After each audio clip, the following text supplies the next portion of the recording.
kasari! Welcome back again sa aking vlog. So, my name is Joy Bilardo, isang kasari here in Batangas. So, ayan mga kasari, magandang tanghali po sa ating lahat. So, wala po masyadong customer ngayong araw at ako po ay nagkaroon ng time para magkapag-vlog. So, may isi-share lang ako sa inyo mga kasari, guys, na ginawa ko at mas dumami ang aking benta panimula nang ito ay aking ginawa. So mga kasari, gusto kong i-share sa inyo para makatulong din sa inyong mga kapwa ko kasari-sari store. Kung hindi pa ninyo nagagawa, ay subukan nyo din po. So yun nga mga kasari, panimula nung ginawa ko to, ay talagang yung alak ko at yung frozen foods ko ay mas mabenta. Yan. So nagulat nga ako kasi yung mga alak ko, yung lalo yung gin bilog, nakakailang bote ako sa isang araw. So, naubos talaga yung stock ko. Isang 4 lang yung natira. Papakita ko sa inyo mamaya mga kasari. So, yun yung mga kasari. Nakakatuwa na panimula nung ginawa ko yun dito sa aking tindahan ay nagkaroon ako ng mas maraming benta. Yan mga kasari. Kasi ito mga kasari, papakita ko sa inyo. Naggawa po kasi ako nung mga paskel. Yung ganito mga kasari. Yan. So, ito yung bungad ng aking tindahan pag nabili sila. And then, yan. Naglagay po ako ng mga ganyan. Paskel mga kasari. Available. Kung ano yung mga available at mga price, nilagyan ko siya ng mga price. So, makikita nito may dahil yan ang bungad ng ating, yan, dito yung pintuan. So, ayan, makikita nila at mababasa nila. So, habang nababasa nila, ganito yung mga eksena sa nila. Hala ate, mura pala sa'yo dito. Dito na ako bibili. Yan. So, sumunod na araw dito na nga sila ng bilihan mga kasari. So, yan. Maganda pala yung nilalagyan natin sila na mga pricing. At kung anong meron tayo dito sa tindahan na hindi masyado hanapin kagaya ng mga frozen foods. Kung ano yung iba't ibang klaseng frozen foods tayo ay magsulat din tayo. Yan, mga kasari. Kasi nakatulong to sa akin Na-obserbahan ko siya panimula nung bali pa 4 days ko tong panimula nung ginawa ko to 4 days. Yan, naging fast moving lalo yung aking mga alak, yung aking mga frozen foods, lalo na yung mga kasari maingay gawa na may dumaan lang pong motor. Yan. So, pag kasi bumili, yung mga frozen foods ko din mga kasari, yung mga jumbo hotdog na pangpasok sa school, chicken nuggets yan, nakikita ko, napapansin ko talagang nabebenta na kagaya dati na, yun nga, minsan nabebenta, mabenta din naman po, pero mas bumenta siya mga kasari. So, yun nga, nakita nila na mas mura ako sa iba nating kakompetensya. Yan, nagbilihan ng alak. So, pati mga chichari ko mga kasari ay nadami na. So, nakakatuwa mga kasari na, yan. Yan o. Kita nyo yung chips ko dyan.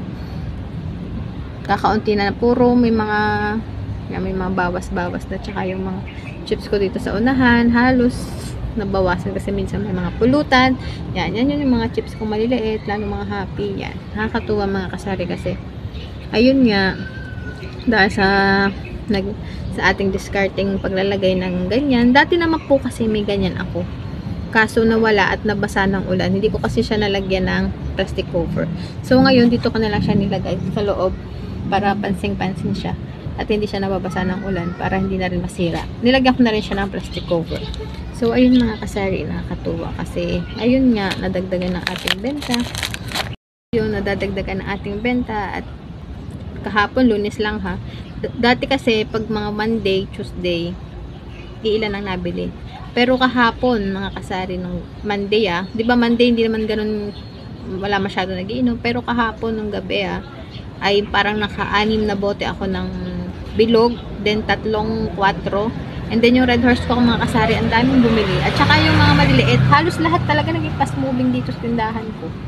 Yan kita nyo naman yung mga bote. Papakita ko sa yung mga bote nagkalat dito. Hindi ko pa po nalinis. Ayan yung mga bote. Yung mga bote natin nagkalat mga kasari So ayan. So yan mga kasari yung lagay ng aking tindahan, napakagulo. Makalat kasi mga kasari. Yan. Marami nga pong nagbilihan kahapon na hindi pamilyar sa akin ang muka. Siguro may nagmarket sa kanila na doon bumili para mga ka-boardmate nila, mga ganun. Sabi siguro, dito ka na bumili, doon ka na bumili sa tindahan yun kasi mas mura. Mas mura daw po kasi ako sa aking kakompetensya. Hindi ko naman po basta ako nagawa lang ng aking paraan para ako mabentahan. Ayan. Yan mga kasari. Pag po kasi bumili sila yan, ganyan yung makikita nila sa unahan. Yan. So, ayan, yung ating paskel, frozen puss, yung mga pangbaon ng bata, yan, naging fast moving halos lahat. Yan. Mas na doble yung kita natin. Yan. So, papakita ko sa inyo mga kasari yung lagay ng aking, staka ng aking mga alak. Yan mga kasari. So, yung emperador po natin yan ay bali 6-6 po yan. So, yan. 3 days ko po yan hindi nalagyan ng stock. Yan. Lunes lang kahapon nakapagtaka mga kasari kasi ang daming bumili. Tapos yan yung natira lang po mga kasari talaga sa aking alak kagabi ay 4. Isang 4. Yan. Yung red horse ko po wala na. Ubus na talaga yung stock natin ng 4. Ng red horse at yung 500 na red horse. So nag-iintay lang po ako ng dating ng deliver ko ng ating red horse. Yan mga kasari. So nakakatuwa mga kasari yan.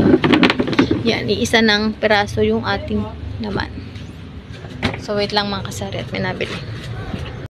Nakakatuwa kapag ganun yung nangyayari sa ating tindahan. Halos na bebentahan tayo, di ba mga kasari? Pati yung mga tangko, kita nyo mga kasari. Yung dalandan kasi inaano yun sa gin bilog. Mabenta yung aking dalandan, ubos lang. Ang orange na lang natira. Yun. Halos, kalbo. Ang gulo na aking tindahan gawa ng, alam niyo naman, pag mga gulo ang tindahan, ibig sabihin ay nabebentahan tayo, di ba mga kasari? Di ba? So, ayun nga mga kasari, yun lang i-share ko ngayon sa inyo. And sana nakatulong. Thank you po for watching. Bye-bye!